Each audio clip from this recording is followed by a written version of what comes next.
coronavirus has changed society a lot in recent months here in 2020. Our epic public transportation has not been exempt from the rage caused by the virus. The MARTA company barely had anyone riding before the virus, but now no one is going to be riding. MARTA keeps posting YouTube videos on their channel of them cleaning the cars and stations. They wish to show people it is safe to ride trains and not have a chance of getting coronavirus. You see, MARTA actually started cleaning the cars before the MTA in New York.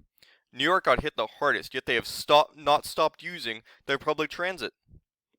This is a difference from MARTA because MARTA, no one is using it, and no one is still not using it. I believe MARTA and even the MTA are going to need much government response, economic support in order to survive because their money maker is not riding. Public transport needs people in order to work at maximum efficiency. Amtrak loses money on most of their lines anyways, and now the lines they make money off of are shut down. The northwest routes make up the losses of the western routes. Now, there are no trains moving anywhere, so now everything is losing money. The Chinese railway, oh boy. The Chinese railway is really shady because they act like the coronavirus has no effect on any of their trains.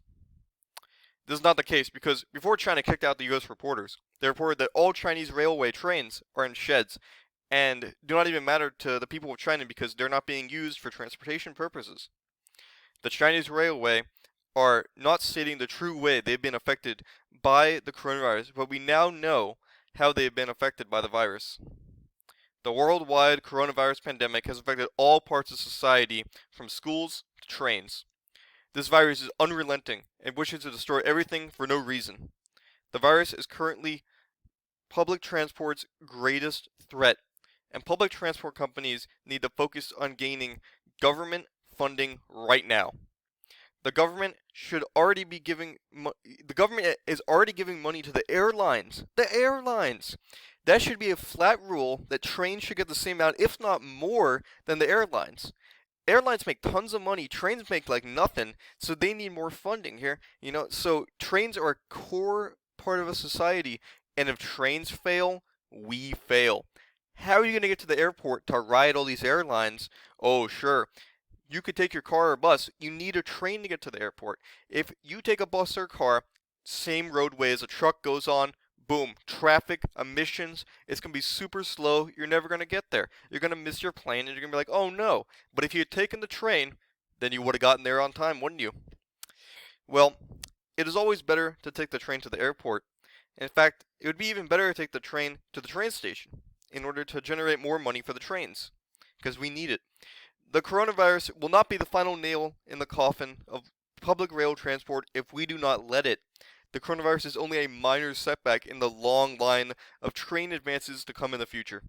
The Chinese railway is working on new rail trains right now. This will allow the people of China to access real rail travel. The US needs to start to help and allow our rail transport to survive to get through this time.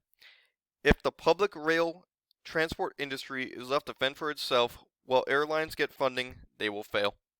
We need equal funding for equal importance. Thank you for coming to my 2020 TED Talk.